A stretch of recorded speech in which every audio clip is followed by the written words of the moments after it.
کامیاب کبھی ہو سکتی ہے یا نہیں ہو سکتی، تو یہ وہ سوالات ہیں۔ تو پی ٹی آئی کی بات کریں گے، لیکن پی ٹی آئی سے پہلے میں بات کر رہا تھا کہ جی یہ جو ایم کیو ایم،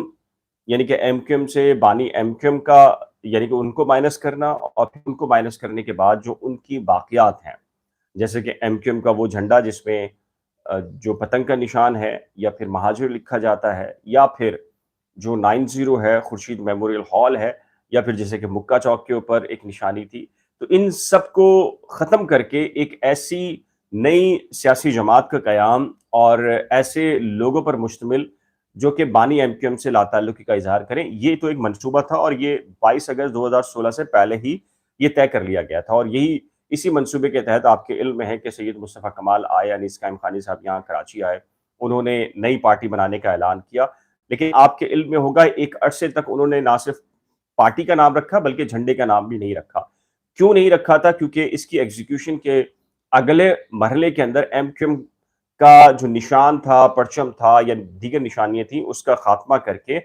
اثر نو پھر ایم کیو ایم ہی کے اندر سے لوگوں کو نکال کر ایک نئی پولیٹیکل پارٹی بنانے کا مقصد تھا۔ اور آپ کے علم میں ہوگا کہ سید مصطفیٰ قبال اور ڈاکٹر فاروق ستار کی جو پریس کانفرنس تھی کراچی پریس کلب میں، اور ہم وہاں موجود تھے، تو وہاں پر یہ ایگزیکیوشن کا پلان وہاں پر طے کیا گیا، اور لیکن اس کی ایگزیکیوشن وہاں کی گئی، اعلان کیا گیا، لیکن ظاہر ہے کہ ایک رد عمل آیا، اور اس رد عمل کے اندر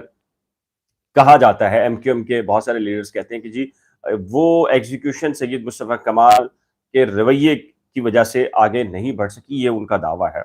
بہرحال لیکن یہ اب چلتا رہا معاملہ، اور اب ظاہر ہے کہ 6-7 سال کے بعد ایم کیو ایم لندن نے محسوس کیا کہ جو پاکستانی جو وہ ادارے جہاں فیصلہ ساز قوتیں موجود ہیں اور وہ اب فیصلہ کرتی ہیں، تو ان کی جانب سے یہ ٹیسٹ کیا گیا کہ اگر ان کی جانب سے کچھ ایکٹیویٹیز کا آغاز کیا جائے تو انہیں اندازہ ہو پائے گا کہ ان کی سیاست ابھی زندہ ہے، باقی ہے، انہیں پرمیشن دی جائے گی نہیں دی جائے گی، اور یہ ساری چیزیں ہیں جس کی ایگزیکیوشن کے لیے ایم کیو ایم لندن نے اس کا آغاز کیا، اور رمضان کے اندر ایکٹیویٹیز کی، تو ان کی جو وہ والی ایکٹیویٹیز تھیں، تو اس کے اوپر جو کہہ لیجئے کہ رینجز کی جانب سے یا لا انفورسمنٹ ایجنسیز کی جانب سے بہت شدید قسم کا رد عمل سامنے نہیں آیا۔ تو رد عمل جب نہیں آیا تو انہوں نے یہ کہا کہ جی وہ اپنی ایکٹیویٹیز کو آگے بڑھاتے ہیں۔ پھر آپ نے دیکھا کہ کراچی شہر کے اندر ان کی ایکٹیویٹیز تھوڑا بہت ہوئیں، لیکن پھر آہستہ آہستہ آہستہ معاملہ 14 اگست کے دن تک آ گیا، اور ایم کیو ایم لندن نے یہ فیصلہ کیا جی کہ پاکستان کے پرچم لے کر وہ نکلیں گے، اور وہ یہ مطالبہ کریں گے کہ جی ان کو سیاسی جو تقریبات ہیں یا سیاسی ایکٹیویٹیز ہیں وہ کرنے کی اجازت دی جائے۔ لیکن آپ نے دیکھا، ہم خود بھی کراچی پریس کلب پر موجود تھے، وہاں پر وہ جو معاملات تھے اتنے سنگین طور کے اوپر معاملات نہیں کیے گئے، گرفتاریاں یا لاٹھی چارج یا اس طرح کی چیزیں۔ جو نوجوان تھے، مرد تھے، کارکنان یا بزرگ کارکنان تھے، ان کو گرفتار ضرور کیا گیا، لیکن خواتین کو کچھ نہیں کہا گیا، اور خواتین خود بخود جو ہے وہ اپنی ٹرانسپورٹ کے ذریعے واپس ہو گئی۔ تو اب یہ معاملہ تو ایم کیو ایم لندن تک کی حد تک کا ہے، لیکن ظاہر ہے کہ 17 جو ستمبر سالگرہ کا دن، تو سالگرہ کے دن ظاہر ہے کہ لا انفورسمنٹ ایجنسیز کے پاس یہ انفارمیشن تھی کہ جی شہر کے اندر کوئی بڑی ایکٹیویٹی ہو سکتی ہے، لیکن اس سے پہلے اچانک آپ کے علم میں ہے کہ 90 میں آتش زدگی کا واقعہ ہو گیا۔ اب اس واقعے کے بعد ظاہر ہے کہ دو اوپینین آئے، ایک ایم کیو ایم لندن کا تھا۔ ایم کیو ایم لندن نے بہت کلیئر انداز میں کہا کہ دیکھیے جی 22 اگست 2016 کے بعد سے 90 کی بجلی نہیں تھی، گیس نہیں تھی، کوئی رہ نہیں رہا تھا اس کے اندر، تو اچانک سے جو دھماکے ہوئے اور ایک دم سے جو ہے وہ بجلی کے بغیر وہاں شارٹ سرکٹ ہو گیا، تو اس پہ کوسچن مارک ہیں۔ تو ڈیفینیٹلی جو انتظامیہ ہے ان کا یہ کہنا ہے کہ جی یہ، تو جی میں نے بھی اس وقت یہ کہا تھا کہ جی جو ایم کیو ایم کا معاملہ ہے اس میں یہ معاملہ اب رکے گا نہیں بلکہ آگے جائے گا، اور پھر اس کے بعد سندھ بلڈنگ کنٹرول اتھارٹی کی جو ایک رپورٹ ہے وہ بھی کہا گیا کہ جی بننے جا رہی ہے، اور اس رپورٹ کے بعد سارے معاملات ہو جائیں گے۔ اب ظاہر ہے کہ خورشید میموریل ہال کا معاملہ ہے وہ اب اچانک سے سامنے آ گیا ہے، تو ظاہر ہے کہ ایک طرف سے واضح طور کے اوپر اشارے موجود ہیں، اور وہ اشارے اب کام کرنا شروع ہو چکے ہیں، اور وہ ایگزیکیوشن جو 22 اگست 2016 کو شروع کی گئی تھی اس پر عملی جو اقدامات ہیں وہ مزید اب آگے بڑھائے جا رہے ہیں۔ لیکن ایک بڑا کوسچن مارک ہے، کوسچن مارک یہ ہے کہ کیا پاکستان پیپلز پارٹی، ظاہر ہے کہ اس سے ہر وہ شخص جو کرپشن کے خلاف یا پھر جو اس کے طرز حکومت ہے اس سے نالا ہے، وہ ایک بڑا ایک سوال کرتا ہے لا انفورسمنٹ سے بھی اور قانون نافذ کرنے والے اداروں سے بھی کہ کیا آخر، اور پھر شہریوں سے بھی اندرون سندھ کے، آخر پاکستان پیپلز پارٹی کو سندھ کے اندر کوئی دوسری اپوزیشن جماعت کون سی ہو سکتی ہے جو کہ اس کرپشن کے خلاف آواز اٹھائے یا پیپلز پارٹی کی حکومت کا خاتمہ کر کے کوئی متبادل طور کے اوپر فورم موجود ہو. کیونکہ ہم ابھی سانگڑ گیا ہوا تھا، میں اور ہمارے دوست فاروق سمیع اور ارمان صابر بھی میرے ساتھ تھے. تو وہاں کے لوگوں نے یہ بتایا کہ جو وہاں سے مائیگریٹ کر کے شہر آ چکا ہے یا روزگار کے لیے آیا ہوا ہے، اس کو بھی ووٹ ڈالنے سے پہلے 15 دن پہلے اپنا جو شناختی کارڈ ہے وہ اس کو وہاں پر جمع کرانا پڑتا ہے. اور کیوں جمع کرانا پڑتا ہے؟ کیونکہ ظاہر ہے کہ اس کی جو زمین ہے، گھر ہے، اس کو کہا جاتا ہے کہ جی اگر آپ چاہتے ہیں کہ آپ کی زمین آپ کے نام رہے یا آپ کا گھر آپ کے نام رہے تو پھر آپ کو یہاں آ کر ووٹ ڈالنا پڑے گا. اور مجھے تو یہاں تک کچھ لوگوں نے بتایا جو کراچی میں سیٹل ہو چکے ہیں، اندرون سندھ سے ان کا تعلق ہے، کہ وہ وڈیرے وہاں کے بسیں بھیجتے ہیں یہاں پر، اور یہاں سے وہ لوگ جن کا ابھی تک پتہ اور ووٹ بینک جو ہے وہ اندرون سندھ میں ہے، وہ جانے پر مجبور ہوتے ہیں ان کی گاڑیوں میں اور ووٹ ڈال کر آتے ہیں. تو یہ صورتحال جو اندرون سندھ کی ہے، تو اس کی وجہ سے ظاہر ہے کہ ایک بڑا کوشچن مارک تو یہ ہے کہ اگر ایم کیو ایم کی یہ والی جو سیاست ہے، یہ اگر اس کو ختم کر دیا جائے یا اس کے اندر آپ درار ڈالنے کی کوشش کریں، تو پھر پاکستان پیپلز پارٹی کا چیلنج کرنے والا اس کو یا سندھ کے اندر جو اس کی اقتدار کو بہتر بنانے میں اپنا رول ادا کرنے کے لیے کوئی کرنے والا پھر کون ہو سکتا ہے؟ ایک آپشن ہے پاکستان تحریک انصاف، اور حلیم عادل شیخ صاحب سے کل بھی ہماری ملاقات ہوئی، کافی تفصیل کے ساتھ بات ہوئی. تو اب پیپلز پارٹی کا مقابلہ کرنے کے لیے کہ کیا تحریک انصاف متبادل ہے؟ دیکھیے، تحریک انصاف کے حوالے سے ہم نے جو ان کے سامنے بھی کوشچن رکھے، پی ٹی آئی کراچی کے اندر تو کسی حد تک موجود ہے، لیکن کراچی والے اس سے کتنا حد تک خوش ہیں وہ بہتر کراچی والے خود جانتے ہیں، اور کمنٹ سیکشن میں لکھتے بھی ہیں کہ کراچی والے پاکستان تحریک انصاف کو 2013 سے 2018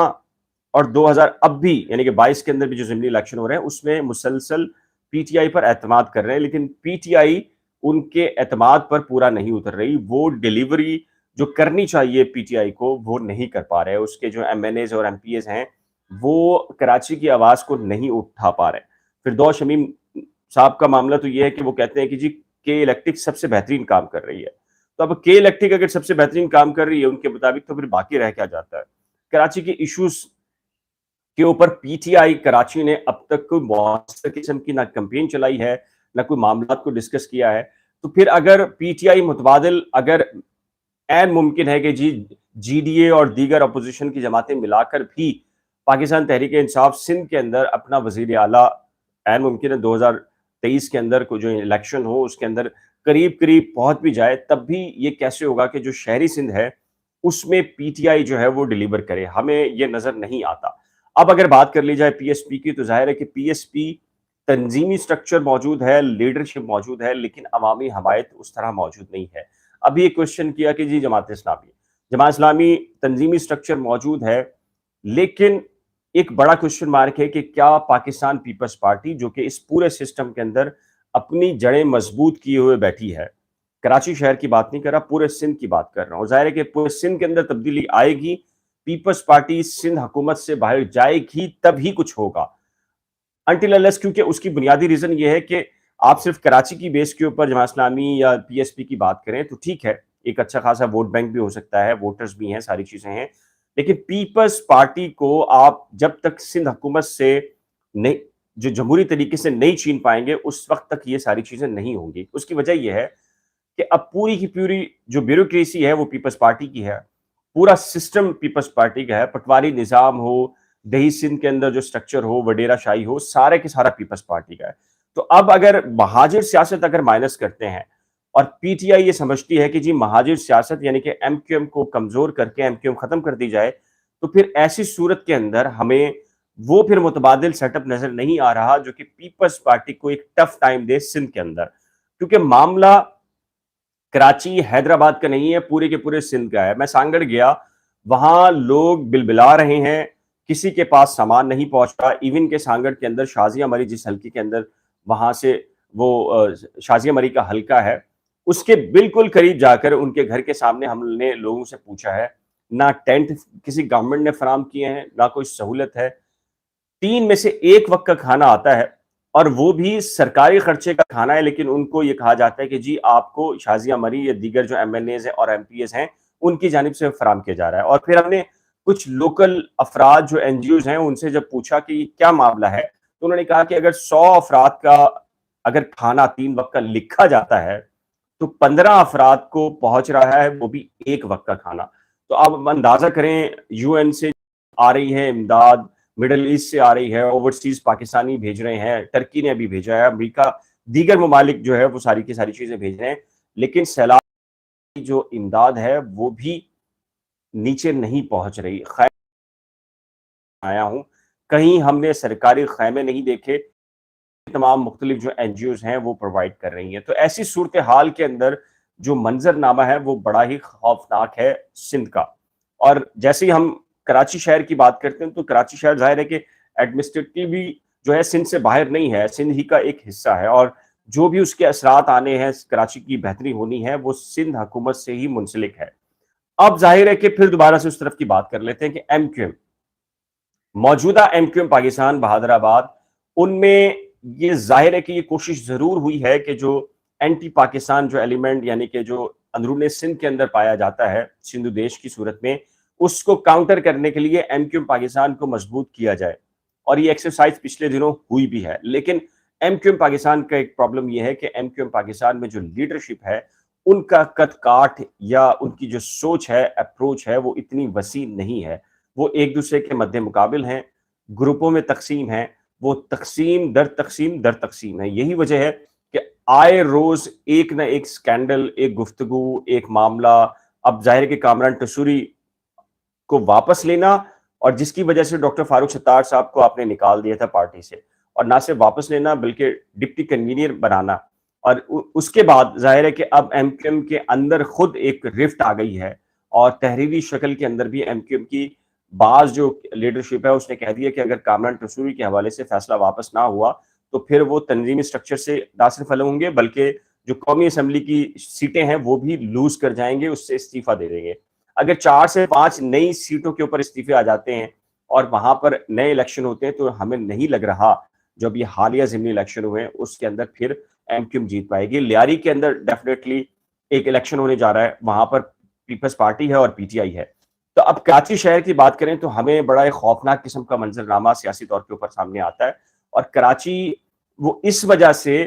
کہ کراچی میں آپ صبح کے وقت نکلیں، دوپہر کے وقت نکلیں، شام کے وقت نکلیں، ایک لا اینڈ آرڈر کا سچویشن ہے، اس سے محفوظ رہتے ہیں۔ تو کراچی کے اندر گھڑے ہیں اور سیوریج کا نظام ہے، پانی ہے ہر جگہ، اور معاملات بڑے انتہائی خوفناک قسم کے ہوتے ہیں۔ آپ یہ سوچ کے نکلتے ہیں کہ آپ کا 15 منٹ کا راستہ اور آپ 20-25 منٹ میں پہنچ جائیں گے، تو ایسا ممکن نہیں ہوتا، آپ کو 40 سے 45 اور 1 گھنٹہ لگتا ہے۔ خود شارع فیصل جہاں سے سٹارٹ ہوتی ہے میٹروپول ہوٹل، وہاں کا حال یہ ہے کہ وہاں پر جو کارپیٹنگ ہوئی وہ 2 دن کے بعد، 1 ہفتے کے بعد، اب وہ کارپیٹنگ دوبارہ سے ہٹ گئی اور دوبارہ سے گھڑے ہو گئے ہیں۔ یونیورسٹی روڈ اٹھا لیجئے، شارع پاکستان اٹھا لیجئے، جمشید روڈ اٹھا لیجئے، ایم اے جینا روڈ اٹھا لیجئے، یا چھوٹی بڑی گلیوں کے تو بہت بری حالت ہے۔ سرجانی تک چلے جائیے، بلدیہ تک چلے جائیے، کرنگی نیو کراچی کے انڈسٹری ایریا چلے جائیے، انتہائی بدترین سچویشن ہے پورے کی پورے معاملات کے حوالے سے۔ ایسی صورتحال کے اندر جو معاملہ ہے وہ بڑا سنگین ہو جاتا ہے جب کراچی کی سیاست کے حوالے سے ہم ذکر کرتے ہیں۔ یہ بات درست ہے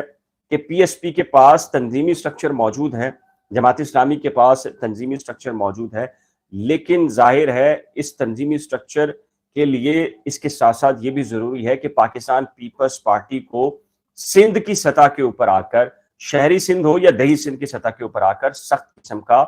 رد عمل دینا، اس میں متبادل کے طور پر اپنے آپ کو ظاہر کرنا۔ پی ٹی آئی یہ کہہ رہی ہے، پی ٹی آئی کا یہ دعویٰ ہے کہ جی وہ سندھ کے اندر پی ٹی آئی ان کا متبادل ہو سکتی ہے پیپلز پارٹی کا، لیکن اگر ہم عملی شکل دیکھیں تو ہمیں فی الحال یہ ہوتا دکھائی نہیں دے رہا۔ تو اب ظاہر ہے کہ ایک آپ نے کل سے سنا ہے کہ جی خورشید میموریل ہال کو بھی گرانے کا فیصلہ ہو گیا ہے۔ اس سے پہلے میں یہ بھی کہہ چکا ہوں کہ آپ کے سامنے کہ خورشید میموریل سے پہلے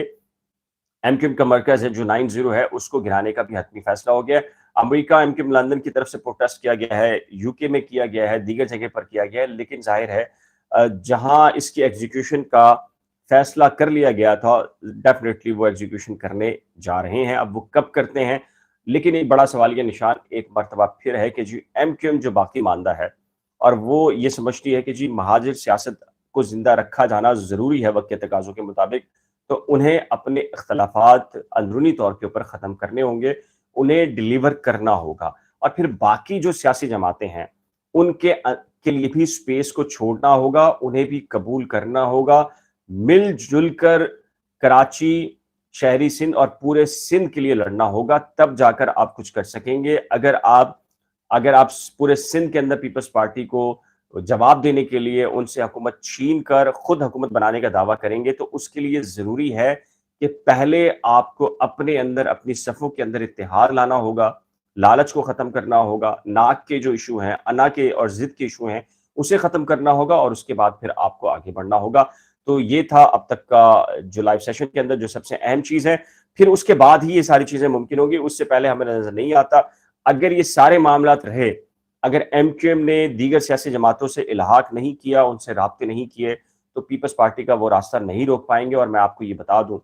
پیپلز پارٹی، یہ جو بارشیں ہو گئی ہیں اس وجہ سے پیپلز پارٹی کو ڈیمیج ہوا ہے، لیکن ورنہ پیپلز پارٹی یہ تیاری کر کے بیٹھی تھی کہ اس مرتبہ جو بلدیاتی انتخابات ہوں گے، میئر بھی پیپلز پارٹی کا ہوگا۔ کیوں؟ اس کی بنیادی ریزن یہ نہیں ہے کہ کراچی والے پیپلز پارٹی کو ووٹ دیتے، انہوں نے جس طریقے سے حلقہ بندیاں کی ہیں